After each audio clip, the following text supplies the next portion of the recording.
afternoon. This is Jeff Scott. It's 5 p.m. It is Sunday, February 6th. I'm in the Eastern time zone, and this is my weekend review.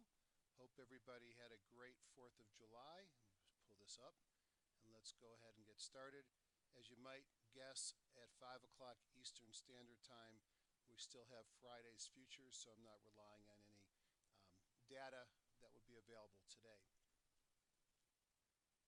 Start the presentation. Excellent. As you could see from the slide I have, the beat of QE goes on as we continue to set new highs, and as I've called it, Dow to 17,000 and beyond. Often these big numbers become areas of natural pauses, and we'll see if we get a pause with this. The other thing to point out is now all the calls are coming in for S&P 2000, so it should be an interesting couple of weeks. Nonetheless, hope you all had a great 4th of July. These are actually fireworks from Columbus. I was sitting on a boat watching the fireworks in Palm Beach, and pictures didn't come out as clean because the boat was rocking. Disclaimer, as always, this is for educational purposes only. Any recommendations are in the spirit of education, not investment advice. I am a physician, not a broker, and I am not affiliated with any software vendor or trading company.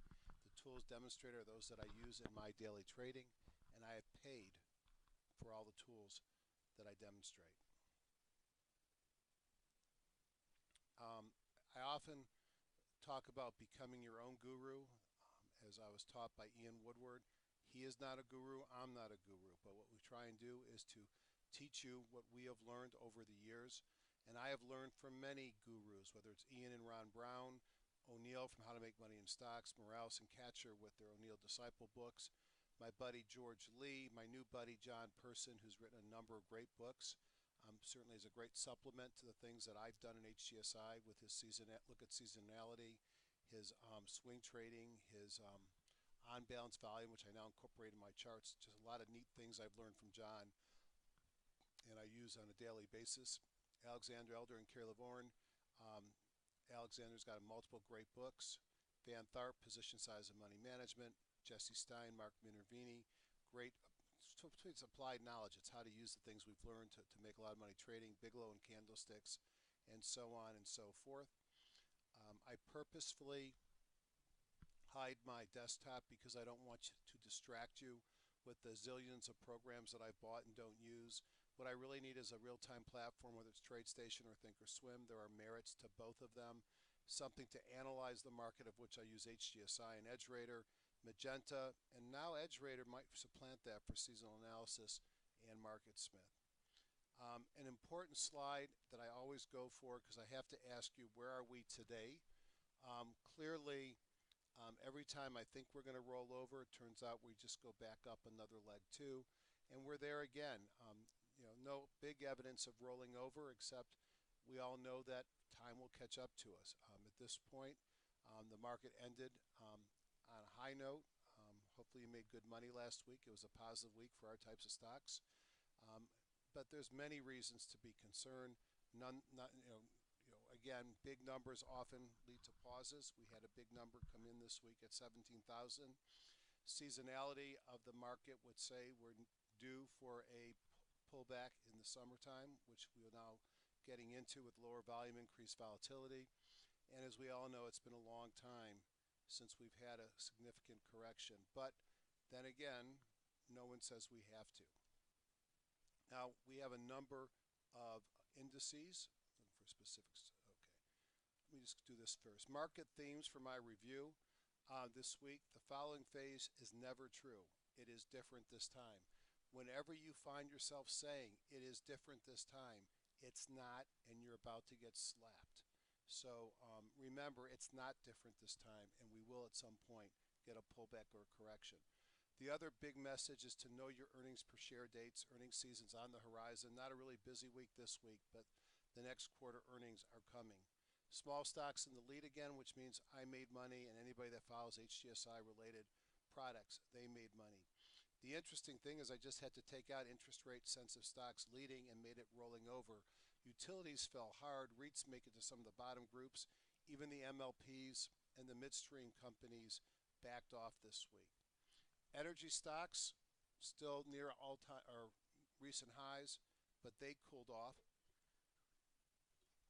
except for refiners, which have been cold, that started to perk up the last couple of days. Maybe it's time to play there. One thing that I saw, and I looked at 700 plus charts today, is it's hard to find quality stocks and good bases. Most have already broken out and are extended. And then there's some interesting things rotating in: steel producers and raw materials, the iron ore companies, even some coal. Banks, strong. Not necessarily the JP Morgan banks, but banks such as a lot of foreign banks. And my favorite in the U.S., Wells Fargo, continues to do well. And then I also had a sense that we're starting to see some selected retail. Now, one of the things that we do with HGSI is we make our own um, indices, and we use these indices to give us a clue of what's working. This is one that was working a year ago, which were the canaries: Priceline, Apple, Amazon, Google, Tesla, Facebook, LinkedIn, and Netflix. They had a huge run that ended in the middle of February this year, pulled back to bottom in May, and they're now in a nice steady uptrend. A little weakness on Thursday and Friday, nothing to be too excited about, except these are things that were leaders. And to me, what it really shows is what led the last run, although they're starting to perk up now, have not been leaders over the last 3 to 4 months. We did pick some leaders in March of 2014. I'm not going to go through them, but they're listed here on the left. And the point of the leaders list is not to tell you what to go out and buy, but rather to tell you what you might want to look at who have been, looking in the rearview mirror, the most recent leaders, and recognizing the fact that these leaders going forward, when they roll over, it might become a bit of an early warning sign that the market is topping. So we could look at the leaders we picked in March and see they went sideways for April, May, and June, and they've started to go up, and they're at an all-time high. Now, my Florida Summit, and you can see them listed here, we came up with another leaders group, and if you start comparing, you'll see there's some but not complete overlap. And this is what a leader looks like: lower left, upper right, tight as can be, breaking out to new highs. And you could even argue that there's been changes in the trajectory, and perhaps this list is starting to melt up. So leaders are still leading, no evidence that this market has rolled over. In yellow, I just want to throw this out there. I mean, I've been continue to stress the importance of learning from beyond Jeffrey, beyond myself. If you are an HGSI fan, I highly recommend to go to the Palos Verdes meeting in October. Ron Brown, Ian are putting that together. I've been to every one in a decade. Every time I go, I'm glad I went. I always learn something new, to say nothing of the awesome networking opportunity which it brings. Not to distract from that, but John Person is having a seminar October 11th to 12th, totally different than HGSI. He has his own indicators. He works with TradeStation, Thinkorswim, Genesis Trade Navigator, among others. And he's invited me to participate in the meeting, so that'll be at the same hotel, which is a wonderful hotel. In October, still nice and beautiful down here, and something to consider. I'm still working on setting up a Vegas meeting alongside Traders Expo, and then back here in Singer Island in February. Week ahead, last week had a short week, but with the first Friday becoming the first Thursday of the month, had a lot of action on with the employment numbers. Again, another, I think the fifth in a row above 200,000 new job creation, which is something that Ian said would be important to prove that this economy had turned around. You could see not a lot on the budget. Natural gas inventories on the 10th, continuing claims, initial claims on the 10th as well. The FOMC minutes might be interesting. These are the June minutes to see if they're getting more bearish or hawkish on interest rates and talking more the rates up. I mean, you wonder what could really turn this market around from where we're at today to where we might be going could cause this market to fall. And it's hard to believe that we're in a recession with the jobs. The dollar is certainly not a problem. It's still weak. And inflation doesn't seem to be a big problem, although who trusts the Fed? But rising interests are what kill rallies. And I think we're about now to experience more and more talking of rising interest rates rather than actual rates going up. Here's upcoming earnings. Hertz, if they report, these are some delayed earning reports after some accounting irregularities, which is never good. And you should see if any of your favorite stocks are on this list. Now let's take a look at some of the data. Close that up.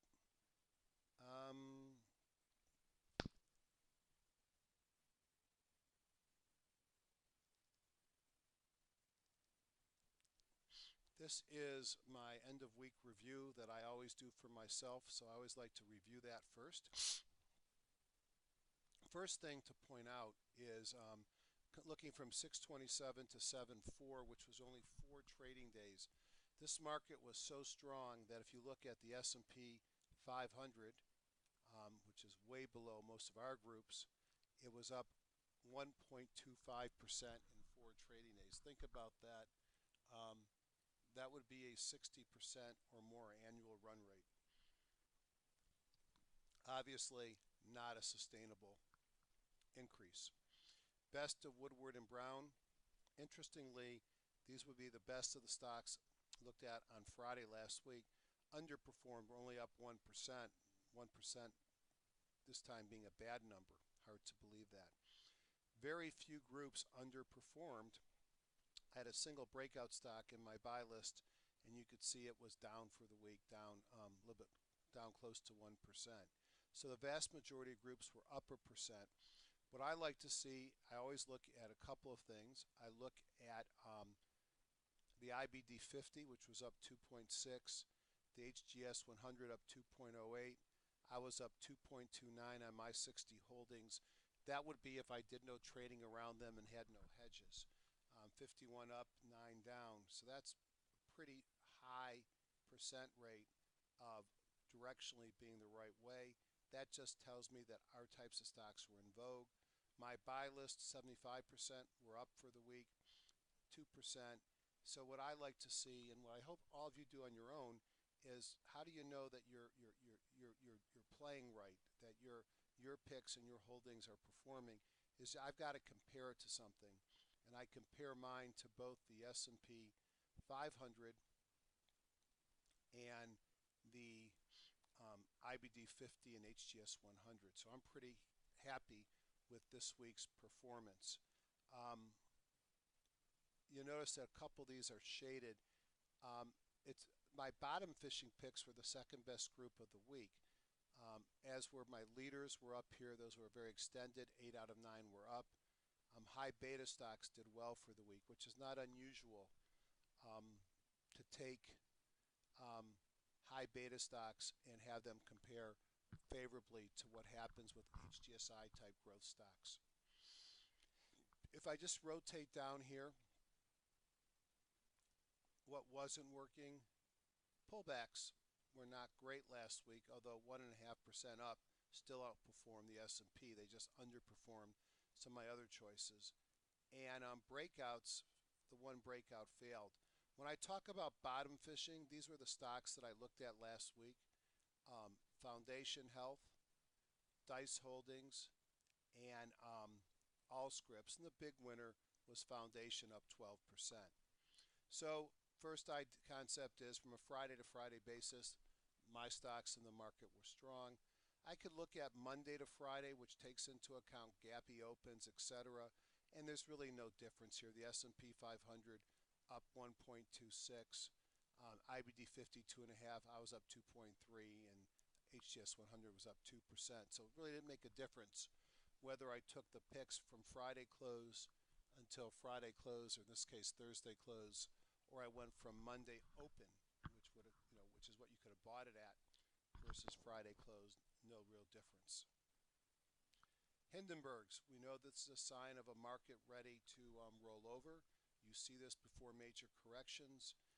1 out of 4 signals are accurate, and no major correction in years has come without a Hindi up front, and you could see there is no signal of a Hindenburg, which would be a black line here.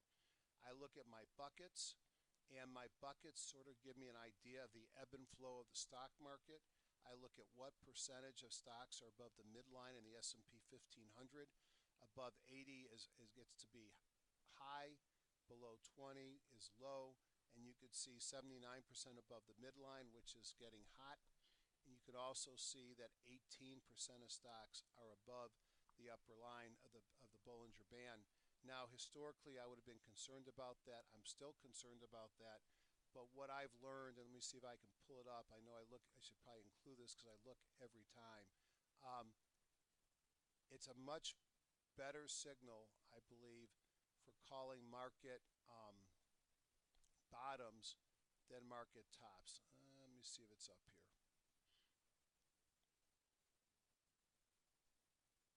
In one of my presentations at the summit, let's see.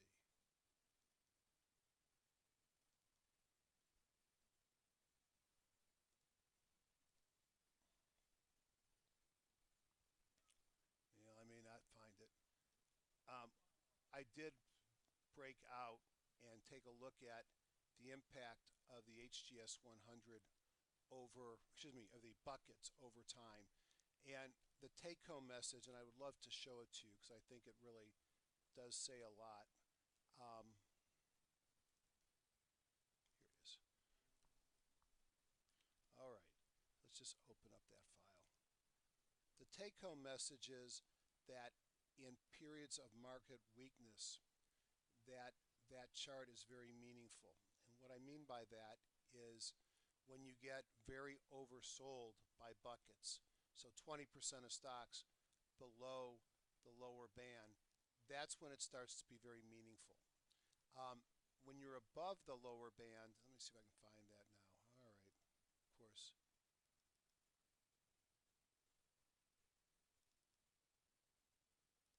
let me show you what I'm talking about.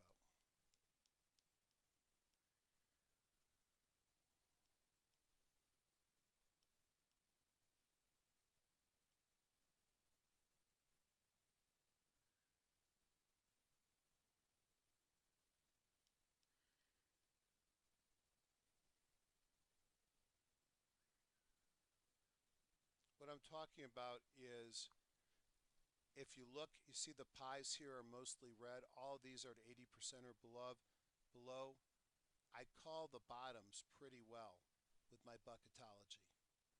On the high end, you may get a correction, but typically you just get a pause.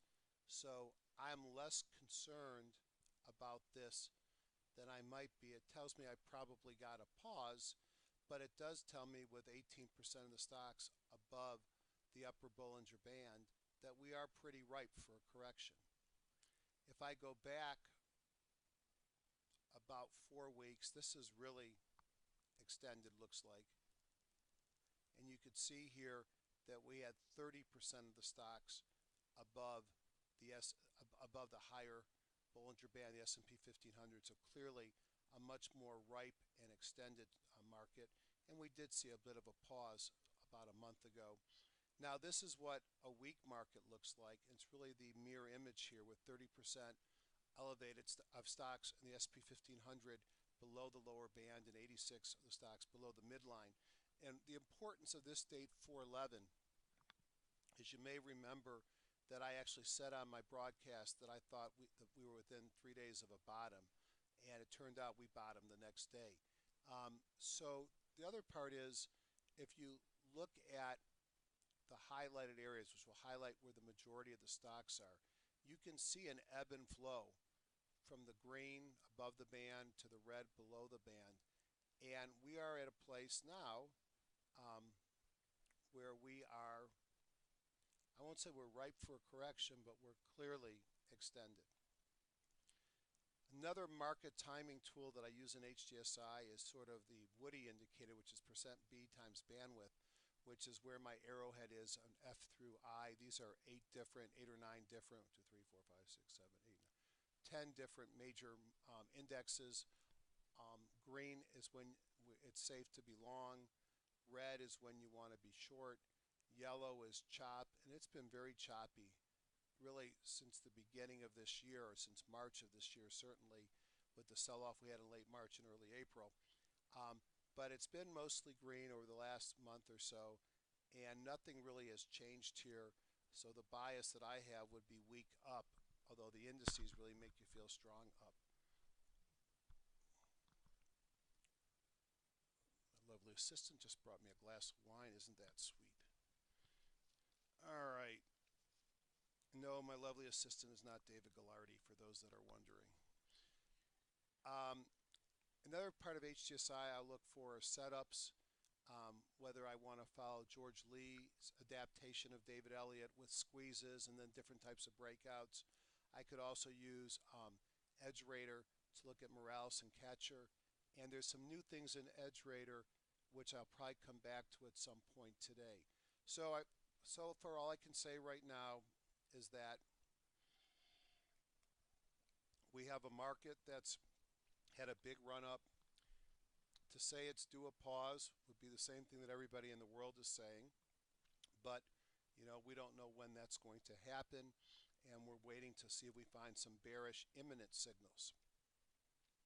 One thing that I like to look at is go into my elder signals and see whether or not I'm getting any get out of dodge signals on my elder impulse. So what I'm really looking here is the color of the bar, daily, monthly, and weekly. Let's look at the NASDAQ. What I see is green, green, and green. There's red dots here, which tells me there's potential bearish divergence on the MACD. We're making a much higher new high.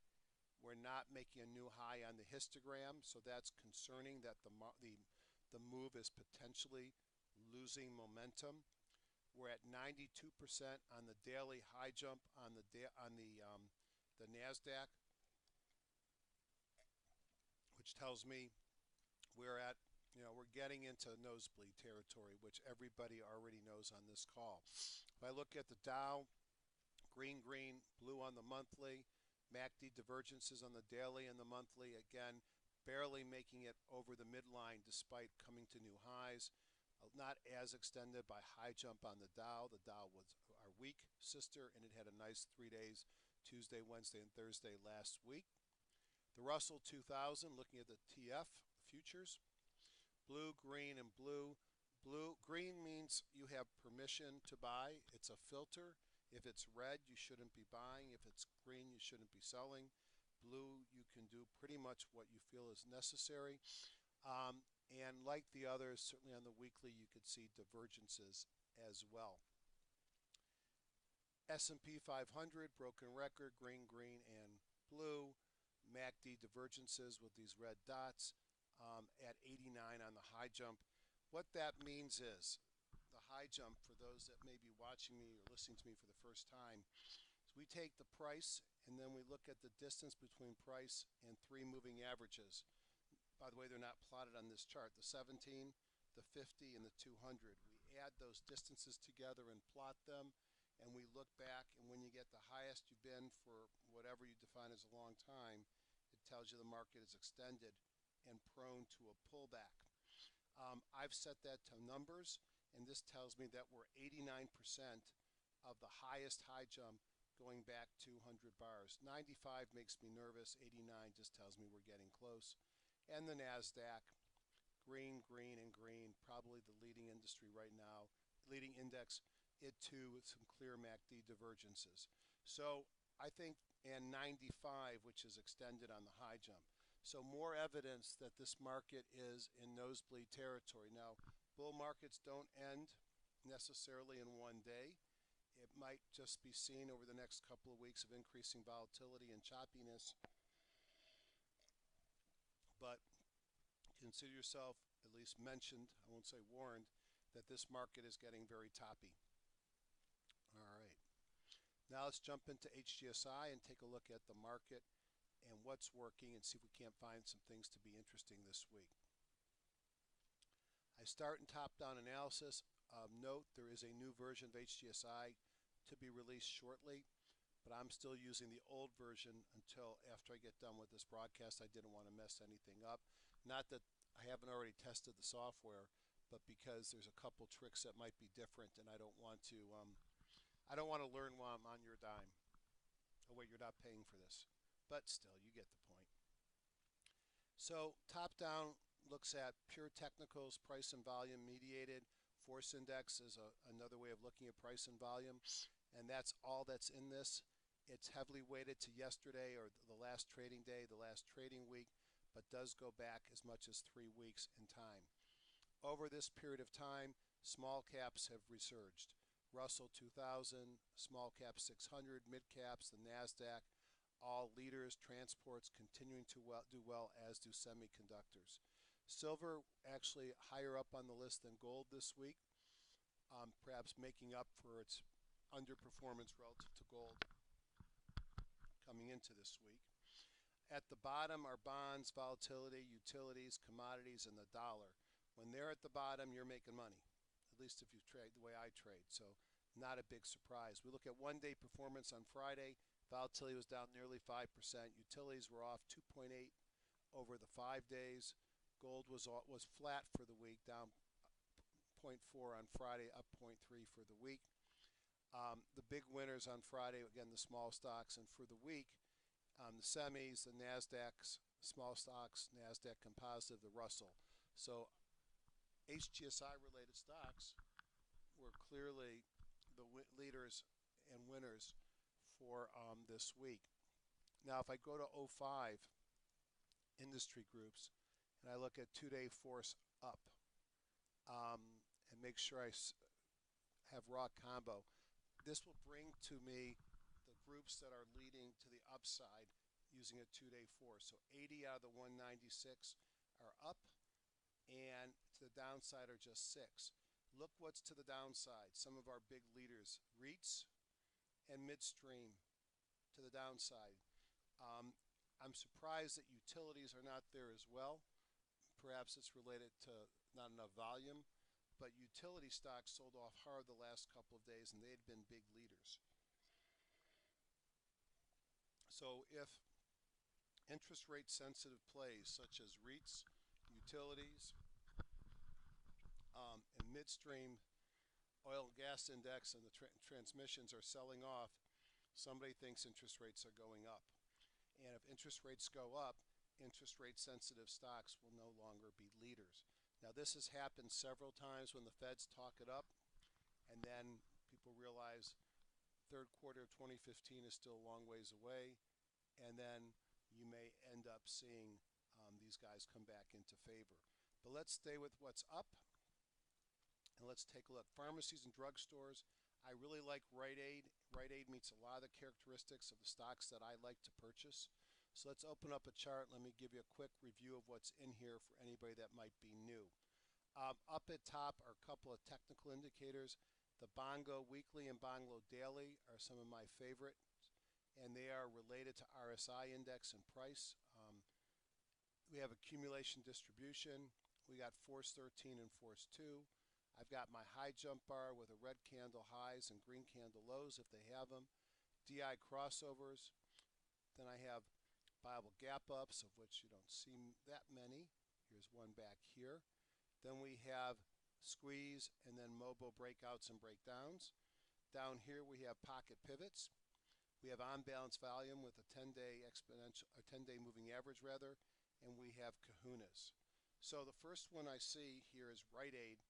So I like to buy stocks that are in an uptrend that pull back to the 50-day moving average. These red dots are the PSAR. The PSAR also flipped on Friday. I have an 8-day exponential, 17, 50, and 200-day simple, and this dark line here is the group strength. So it's interesting how it's almost identical to the stock movement. So Rite Aid clearly has been in an uptrend, has pulled back. With the PSAR flip, I like this a lot. The weekly bongo is a laggard, so that doesn't bother me too much on a turnaround like this. This does bother me. On balance volume continues to fall. Now, I'm going to watch this stock on my watch list. I'm going to call this a pullback and I'm waiting for a signal. And if I see this on-balance volume spike above its moving average, if I see this price move above the 50, which will happen probably the same time, I'm going to be very interested here. And I also can draw a trend line on my on-balance volume, and we're kind of breaking above that trend line. So I'm going to put Rite Aid in my I'm very interested in category as a potential buy on Monday. I usually only look at stocks behaving better than the index, and here's Walgreens, and Walgreens doesn't look too bad. PSAR is above it. They did have a kahuna. Its on-balance volume is also negative. Probably a better company, but I think short-term Rite Aid looks like a better stock. Next, right click, I will left click on Rite Aid, right click, back, and look at the second group, which is banks, which I mentioned some strength. Bank of America, and I'm not sure if it's more anomaly of volume, but it seems to want to go back up. It had some accounting issues related to the last stress test. Mud on their face. You can see the strength in the banking index. You had multiple pocket pivots and kahunas, positive on-balance volume, a couple of gaps up. I think Bank of America remains a nice play. As I mentioned, my favorite is Wells Fargo, and you can see a nice lower left, upper right strength of the banks. Everything is green. A little bit more extended, perhaps, near the top of the high jump, but Wells Fargo's clearly been a leader in the bank side. One of my friends is a money manager, Scott Kleiman, and he mentioned to me today in discussions about Banco Santander and one that his group has been interested in and following. And you could see everything is green. Mobo breakout from a squeeze right under a red dot, which means it's close to a PSAR reversal. It looks like it wants to break above its moving average on the on-balance volume, and it had a kahuna. And you know what? Scott's right. This looks good. I'm interested in Banco Santander as well. Banks have been showing up for a few weeks. Semiconductor devices. Here's one that's been beaten down, and this is Cree, LED maker. I don't know about you, but everywhere I go, I see people are exchanging their, I guess, incandescent bulbs. A word from the past. And they're changing them out for LEDs, and Cree is certainly the leader in that. This is a pretty beaten down stock, multiple pocket pivots and kahunas, everything is green. Maybe it's a play. Here's the strength of the group. I don't like buying things that are way below the 200-day moving average, so I may watch it, but I'm not jumping in yet. Qualcomm went sideways since the middle of March, coming out of a squeeze on Friday. On-balance volume breaking above. Looks interesting. Had a PSAR reversal on Friday, or I should say Friday, Thursday as well. Intel, clearly a leader. A little bit of a shooting star. Expensive, probably would pass. Micron, the big leader here, going sideways after a couple-day run-up. I expect to continue to see this one running. It's getting a lot of analyst upgrades. Of course, that means going forward, its earnings are slowing down. SanDisk looks a lot like Micron, except just keeps going and going and going.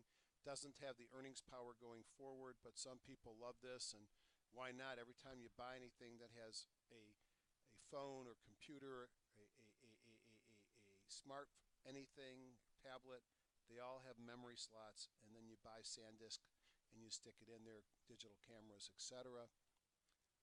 I bought Avgo last week. I think I talked about it on here, and bought it on Monday. It had a nice couple of days. Still looks very strong coming out of volatility squeeze with some pocket pivots and some kahunas, good earnings per share growth. So lots of strength still in the semiconductors, and that's why the SOX has been leading. Base metals. This is a change. These are stocks that we haven't talked much about. Copper stocks, some coal and ore stocks, aluminum stocks that really have perked themselves up. And as I said, steel was one of the things that looked interesting. So no surprise to see some of these moving as well. Here's Freeport-McMoRan. Now, copper is a metal that to me is indicative of thoughts about economic expansion versus contraction. good news is copper's prices have gone up. The bad news is there's lots of concern about games that might be played in China and what happens if they change margin rates on some of the stores. Bottom line is you can't argue with what you see here with multiple gap ups, multiple pocket pivots, all green, but at a high jump on Freeport McMoran. Peru copper, Southern Peru copper, these used to be called Southern copper in the old days. It too breaking out, all green, multiple pocket pivots, huge volume. Um, Tech Resources, which is to me mostly a iron ore and coal play, pays a 3.4% dividend, trades at a 19 multiple, earnings contraction, breaking out. You see the group strength. Maybe there's something to be said about getting into one of these beaten down stocks. Alcoa aluminum has not been beaten down for a while. It's had beautiful runs. Now this is usually one that has early earnings. So Alcoa's earnings are due not to July 8th. Well, that's like in 2 days. So that may be indicative of this group to see how they respond to their earnings. So that's a place to be looking at. Century Aluminum looked good as well. Steel raw material suppliers. Here's your ore companies. And again, these are way beaten down. The fact that they're up here makes you wonder if there isn't some kind of a change. You know, Obama and his administration have been very anti-coal. Cliff is an iron ore and coal play. Multiple kahunas, a pocket pivot, and breaking above the 50. You see the group strength. Looks interesting here. Has a tendency of these runs that falter. This one got above the 50. Maybe it runs all the way up to the 200. Here's Valley, the old Rio, moving up towards the 200. BHP Billiton breaking out here. They have a lot more to it than just iron ore and coal. Big international mining company. And Rio Tinto, another big international mining company. Something's going on here. Many of them are breaking out. This is different. This is rotation. Internet media. Some interesting stocks in here that I have never heard of. Vitacost, have no idea what they do. Probably don't care. It's 420,000 volume.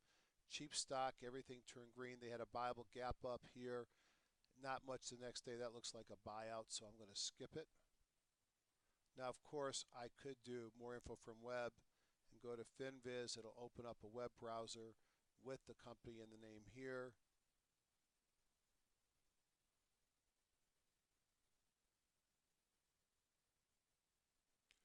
Kroger agrees to buy them. All right, looked like a buyout, so we'll skip that one. That probably pulled the whole group up.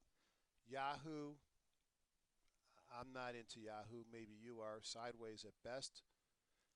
Baidu, love the pattern. Number of pocket pivots. Everything is green. Don't love the deceleration of earnings.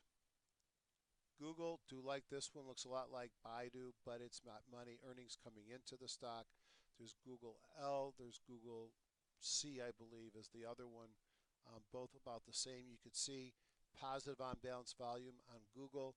If I go back to Baidu, even better positive on balance volume. I just don't understand the earnings story, and I like Google, which has the same exact stock pattern, even more. Anything else down here to look at? Here's the other Google here. Yelp has had a nice run. John Person had called it a while ago, and I should have taken his call. Everything green up here.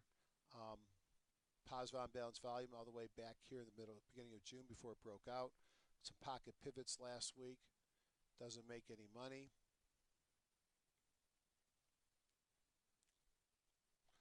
So certain things you might want to look at there. Communications Equipment Index, changed index group. Apple, will it or won't it get to 100? I think it will, and it looks like it may be on its way. On balance volume turning positive, had some pocket pivots on early in the week. Everything is green. Now, once it gets to 100, I also think it turns around and goes south, but I think there's enough people that want to see it hit 100 that it probably goes to 100 before it rolls over.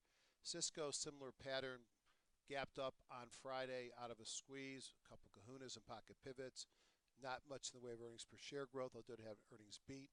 That's too much of an IPO. Then AFOP, interesting looking chart, uptrend, pullback to 50, deeper than the 50. Starting to see some green here. PSAR flip and a kahuna on Friday, and OBV crossover. All that looks good. This is on some analyst upgrades. So let's see if that persists or if that's just a one-day wonder. So this is what I typically do. I go through the top 10 here, steel producers. Look at a couple of these that looked interesting. So this is a IPO. Don't care about that one. I do care about U.S. Steel. Looks to me like U.S. Steel is running. Had a number of pocket pivots. Had a bad volume day. I don't like the on-balance volume. You see the group worth looking at. Great earnings per share coming into this. Don't know what to expect with U.S. Steel. Let's look at a weekly just for the heck of it. And I can see U.S. Steel has really been beaten down. And this is probably my target. I mean, for it to break above that 200 weekly, and that's at 29.71, and the stock closed at 27.35. So you got an 8 to 10% potential on this. To break above that, I think is going to be tough on its first attempt here in a while. Nucor, a little bit different. Nucor's got earnings. It's above the fifth. It's got a squeeze going here, a mobile breakout from a squeeze. That's weekly. Let's get out of it. Let's go back down to daily. No, it looked funny. Nucor's guy had a kahuna. OBV broke above. Mobile breakout. Technicals up here don't look so hot. Neither of them look great. MT looks about the same. Steel Dynamics, maybe this is the best one of the bunch. Earnings coming in nicely, all green above. Had a mobile breakout from a squeeze on Wednesday. Pocket pivot on Thursday.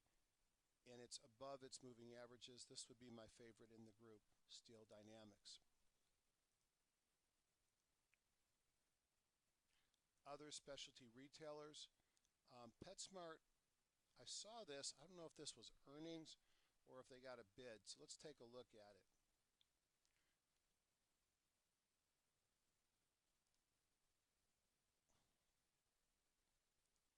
This might be on earnings.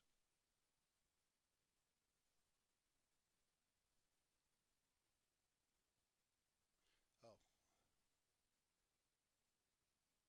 All right, so it looks like there's some interest in the hedge funds to take this one private or to sell it. All right, so that was probably a one-day wonder on PetSmart. Ulta, you know, it's kind of sideways underneath the 200 with great group strength, worth watching, but I don't buy them below the 200. Staples beat up. I think this is all driven up on news. Tiffany looks pretty interesting. Had a viable gap up here, breaking out again, all green, number of kahunas and pocket pivots. Not great earnings per share growth, but the stock looks pretty good. That was group number 9 and number 10. Application software, let's just go through the first 3 or 4. Adobe looks good. I like to see it get above its PSAR. Somewhat of a cup, gap into a handle, going sideways. Let's see it break out of this range. On balance volume, not too nice. Earnings not too hot. Not that excited by Adobe. Changed my mind. Intuit, losing money. I mean, chart doesn't look that bad. I don't like its fundamentals. Glue Mobile breaking out here. Cheap stock, doesn't make money. IPO, skip it. Activision, lower left, upper right, pretty tight. You know, I think a lot of these depend on consumer discretionary with having money left to buy games. It may also be dependent on some upcoming titles, probably worth taking a look at it. Certainly is lower left to upper right. Cerner, applications for healthcare technology, sort of a beaten down stock. So I went through there. We found a couple of things, but I don't see, as we have in the last couple of weeks, so many things really setting up that look like I have to jump in there and buy them. I also like to do a couple of bottoms up analysis. So let's just do those very quickly. I go up into all securities, and let's start with my ones within 1% of free parking. These would be stocks in an uptrend that pull back to the 50-day moving average and then had a kahuna. Rite Aid we already talked about. It's on my list. Deere and Company. Uptrend, I guess, pull back to below the 50. Not as excited. Skip it. I am excited about this one. This is AmTrust Financial. They're in the insurance industry. So it's gone from 21 to 42. It doesn't look like much, but that's a double in less than a year. So clearly it's in an uptrend. It has pulled back to the 50 where it's based. Had a PSA reversal about 10 days ago. Mobile breakout from a squeeze. Everything looks good above. A pocket pivot looks like on Tuesday. Kahuna's on Tuesday and Thursday. It makes money. I think this is very buyable where it's at. Why do I like pullbacks? Because of this reason. Let's say I'm a working person. I'm not anymore, but let's say I am. I could go to my trading platform and say, all right, let's open up the numbers. If this trades above the high of the day, I want to buy it. So the high of the day was 43.22. So I might put in a buy at 43.25, a buy stop. If the market opens up and sells off because it's summertime, I'm not going to get into the stock. If the stock gaps above me, I'll be buying it early in on the gap. So I could have a conditional order to buy if the stock trades above, and again I put the high of yesterday, 43.25. Now I'm buying this with the expectation that it's not going to trade below the low here. Okay, I could have set it higher. The low here is 41.20. So I'm putting in a stop of about $2.05. I might make it 41.15. So I could put a bracket on this, say buy it if it takes out the high with the stop at the low of the prior sequence, because in my mind I could have set the low right below the 50 because I'm buying this because it's pulled back and moving up. If it pulls back into its base or undercuts its base, I don't want to be in it. But this is the kind of stock that I've made a lot of money on while working because well-defined entry and exit rule, and I've got a lot of reasons to like this. PSAR reversal, mobile breakout from a squeeze, mostly green above. It has earnings per share growth and multiple kahunas in the last 5 days you've had, or 6 days or 5 days, you've had 3 or 4 kahunas.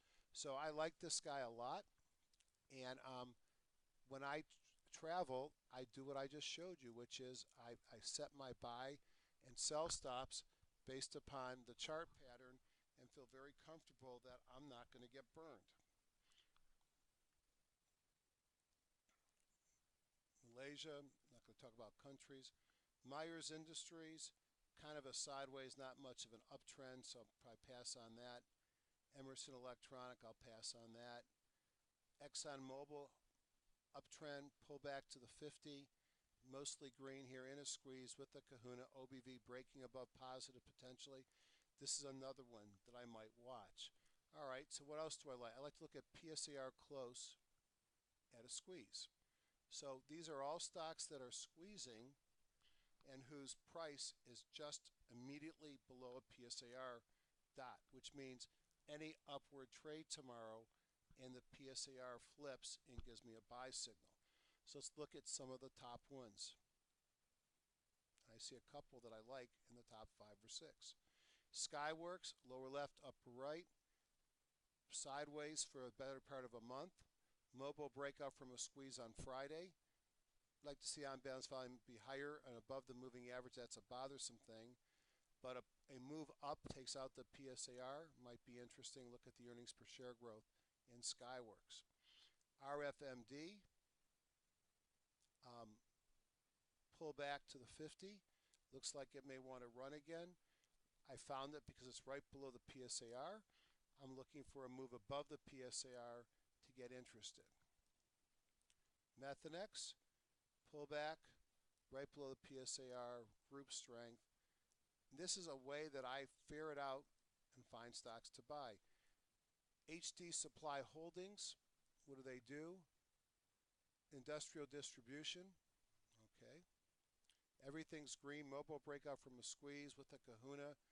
So I want to get this when the OBV moves above its moving average, and it looks to me like it's close. So if the OBV moves above its moving average and we take out the PSAR on this pullback into support, I'm very interested in HD Supply. Look at the earnings per share growth. WAPCO, I think they're in the train or heavy construction, commercial vehicles, okay. Sideways, not as exciting. Fortune Brands, I put this on my sort of my bottom fishing stock. It's bottom fishing because it's below the 200-day moving average. But what I liked about this is it looks like it's put in a rounded bottom here. Had a kahuna. Price broke above its, OBV broke above its moving average. If it flips the PSAR, I should see a run to the 200-day moving average. Then I'll watch very closely to see if it can get through. This is one that I'm watching. I'm not sure I'm buying it, especially if I'm concerned about the market. Another thing I look at is I look at sprinters.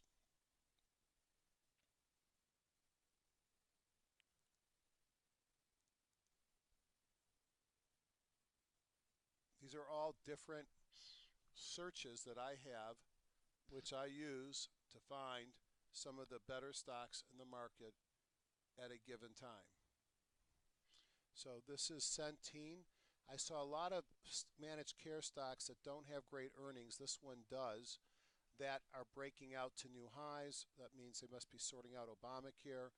I like to see stronger on-balance volume. Clearly a leader is Centene. Here's Aetna. The on-balance volume has been trading up since May. Nice uptrend, all green. Maybe late in the run, but still looks interesting. American Railcar. Greenbrier came out with earnings last week. They were fabulous. Did not hurt my holding in Trinity or Greenbrier. American Railcar is another. These guys are doing well because they're involved with the making new rail cars and retrofitting them for shipping oil, gas, and I guess sand to from the frackers. GPRE, nice uptrend, all green. Point here is I found good stock after good stock by using a view called sprinters. I like to look at stocks that have big volume, see if there's anything here that looks interesting. This is 3 times normal volume as looking for stocks that might make sense. I'm not going to look at IPOs. China Battery, 2 words I don't like, China and battery. There's a REIT, Kite Realty, they just acquired some stuff. Augusta Resources, cheap stock. I don't see anything here that wets my tongue. They're all cheap stocks. Let's look down here. Spectrum Brands, not a cheap stock. Nice uptrend here. Everything is green. Look at this on-balance volume. Huge volume came into the stock this week. Makes earnings per share. That's a beautiful chart. Certainly is extended. But of all the volume plays, that looks the most interesting. I'm taking all these stocks as we go by, and all I'm doing is right-clicking on them and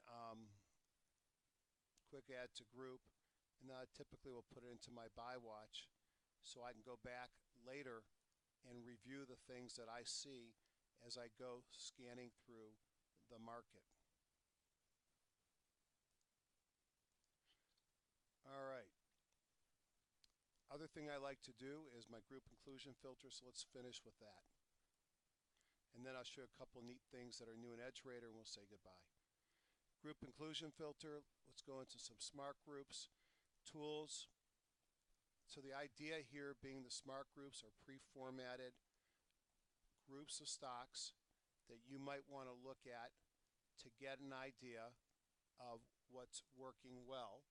If these are strong groups, then if any stock shows up in a number of these groups, that might suggest it's a strong stock. So I'm going to pull some of my favorite bullish groups, and then we're going to run a test that's going to find me stocks that occur over and over again in my favorite smart groups. Now I could use anything for this. I'm just picking some of my favorites. About some BGUs and some pocket pivots. I'm going to make a group.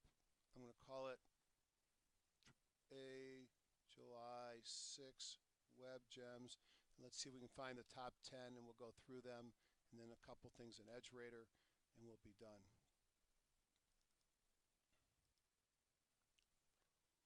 So first thing we're going to see are the stocks that come to the top. Q-Core, Micron, Vips, what a great retail internet play. Centene, SanDisk, Taiwan Semi, and so on and so forth. If I go down in user groups, here they are. Let's just real quickly look at these top 10. I'll go to Edge Raider, and then I'm going to say goodbye. Here's Centene. We just looked at this nice run up. Gentherm, we've been looking at this thing for months. They make air-conditioned seats. Great earnings per share growth, big power move. Nothing's changed, clearly a leader. Harman International, I used to think of them as owning all these audio and video manufacturers. Now I realize it's not about selling audio equipment. It's about selling the audio equipment that's found inside of new cars. So Harman International is really tied to the auto industry, as is Gentherm, and they've been basing since March, and they look like they want to run again. Look at this EPS curve. MEI also looks like it's running again. On-balance volume pulled back, which would worry me. Everything is green. Intermittently great earnings. Stubs its toe next quarter, then has a big one coming in. Micron we looked at already. Penske Auto Group, as I went through my top stocks, there were a number of car manufacturers. There was AutoNation, there's Ashbury, there's Penske, there's Lithia, as we're seeing roll-ups across the country of automobile dealerships. Penske having one of them. Q-Core is a favorite biotech of ours, but it's currently in a process of being bought out. We already talked about SanDisk. And then here's another semi, gapped up big, getting overly extended. You can see high jump at the top, Taiwan Semiconductor. And then, boy, again, I see this, I always get mad at myself because I made money early on. I wish I would have bought and forgotten, which I wasn't smart enough to do. Lower left, upper right, a little bit of junk here with the March-April correction. But again, in a power move, great earnings per share growth. Yes, it has a multiple of 150, but as long as it's growing at higher than that, the stock price will continue to escalate. That's a number of different ways to find great stocks. Let me show you a new feature that I really like in Edge Raider. So first thing is, that's me, and Edge Raider has built in a product called pullbacks. So I can scan for pullbacks in the market. So let me just, for example, look at my trading universe with 2 years and hit run. And I'm just looking for tools to make my life easy so I don't have to look at 700 charts every day. I like to do it on the weekend. I get a great sense and understanding of the market. So these are stocks that are pullbacks in an uptrend, and I see several here that I like a lot. I don't know what WCC is. Let's take a look. Let me put in my layout.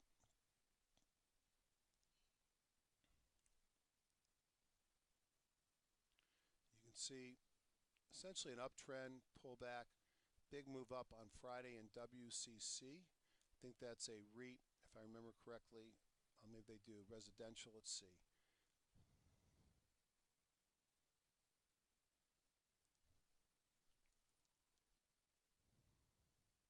Wesco, I'm sorry, wrong thing. Wesco is industrial distribution, another one, second one in the same group. So we can find stocks, EPAM, big move up, pullback. I believe this is one that's on my watch list, my buy list. You can see why. It's pulled back. I'd like to see it get above this PSAR dot, but I'd like to see the on-balance volume pick up. But group is moving up. It had a kahuna on Friday. It's the kind of stock that I like to watch, not ready to jump in and buy. So this is a tool within Edge Raider that helps me find things that are pulling back and at least worth looking at and potentially adding to my watch list or buying. Now, I won't do that. Annual trends. here's what I want to show you. Under annual trends now, I'm going to go to 12 years worth of data. Make sure that this is correct. So notice I'm hitting that pencil, data update options. Oh, it's got 15 years. That's great. And now I'm going to look for seasonality in my trading universe. I'm going to hit run. And I'll take a glass of my wine.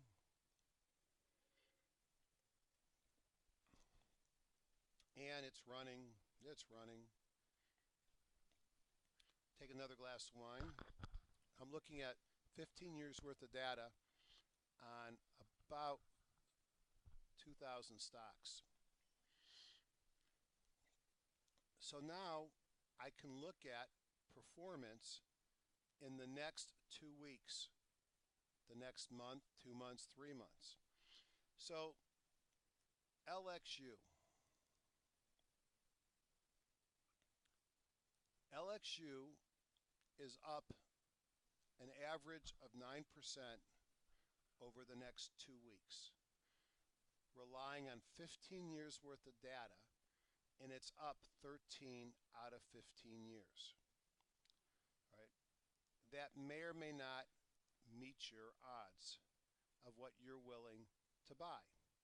And I'm not saying that I'm buying it based upon this. So I look at it. I'll tell you a couple different things. I can tell you that on my buy list that I put together, which is sort of huge this week, somewhat embarrassingly huge this week, and I don't love many of them, but they were the best of what I could find.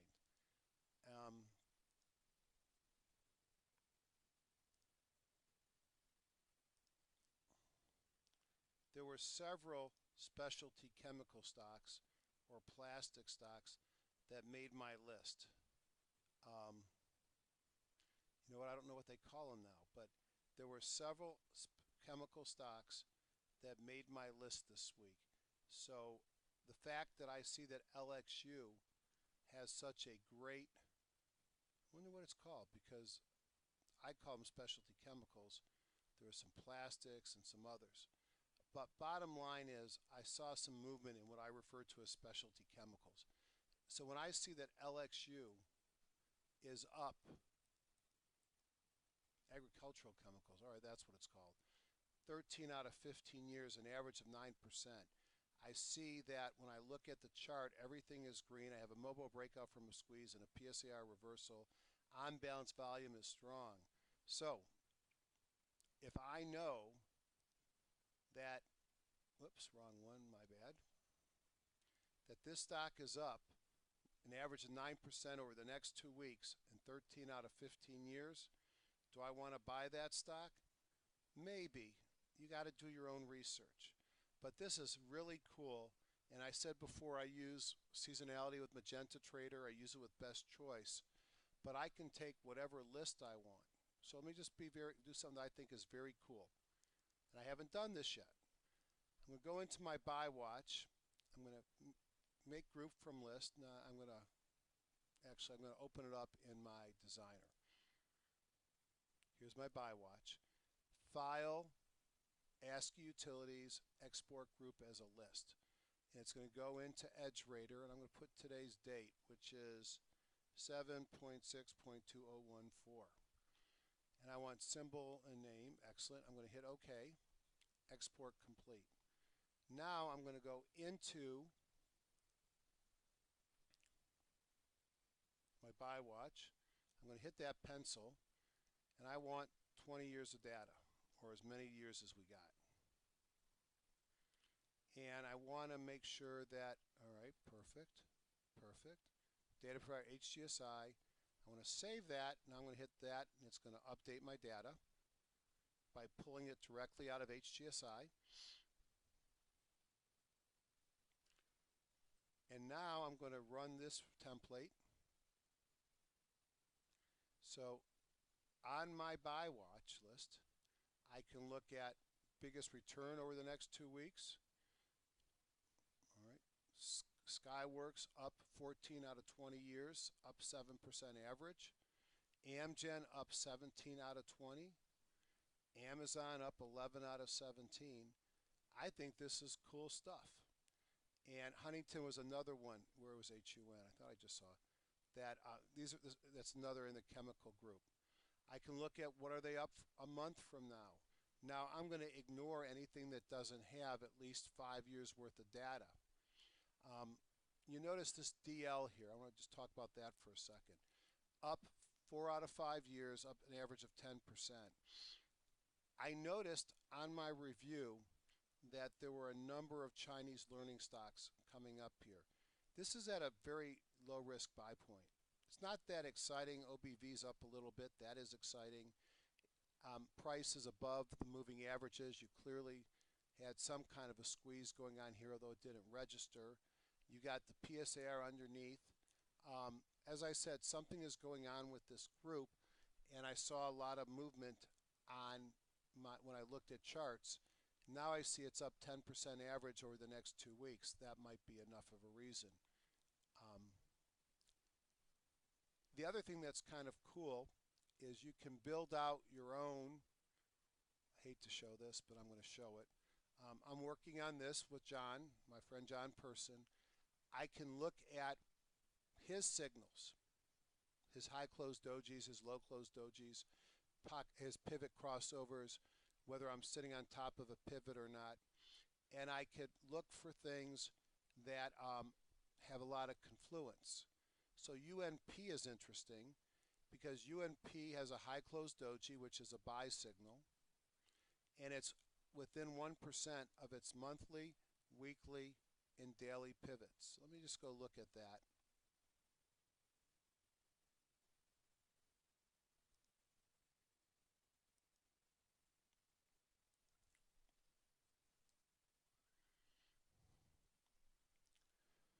So the blue dot is a person buy signal.